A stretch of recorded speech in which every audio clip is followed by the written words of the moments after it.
This is my tutorial for an abstract-inspired nail look. This is actually seriously simple to do, and even though it looks complicated, it isn't, honestly.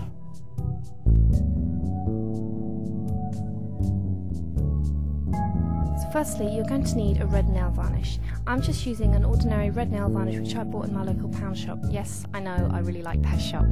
So firstly, you're going to apply a really thick coat. Depending on how pigmented your nail varnish is, you might have to apply 2 coats, but because mine's so pigmented, I only needed 1. Now you're going to be using a copper nail varnish, like the one here. It doesn't have to be the same shade, but it has to be quite a dark copper. So in a kind of rectangular shape, you're only going to fill in half the nail. Make sure you fill it in quite a bit, just so that the red isn't showing through.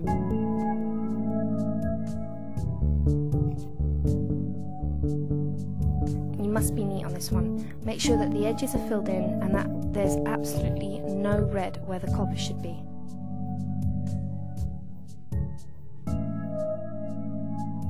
Now do exactly the same to the other nails. Again, half of a rectangular shape on the very tip of your nail.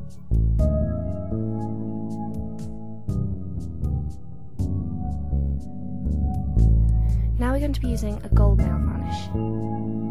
As you can see, this one's quite shiny, and even though once you apply it, it doesn't look very different, it will later on, trust me. So now, with a bit of an angled rectangle, you're going to fill in the rest of the tip of the nail. Now don't worry if it overlaps the copper a bit, because you'll see why later once we apply the black stripes. Again, make sure that the edges are really neat and that there's no red showing through. And now just do it to the other nails. If you want to, you can do a bit of a blob technique, so just basically apply a really large blob on your nail and then spread it out how you want it.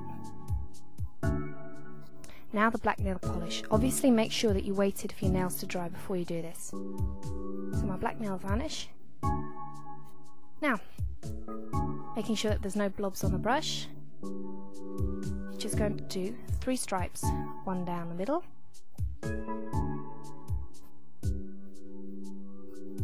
one along the side, flicking outwards, and one from the other side, flicking horizontally.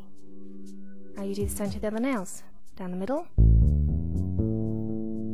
across the side, and horizontally. Once this is dried, you're going to apply a clear nail varnish. You should always really do a clear nail varnish over it because it protects the coat, stops it from chipping, and for weak nails it makes it stronger. And you're done.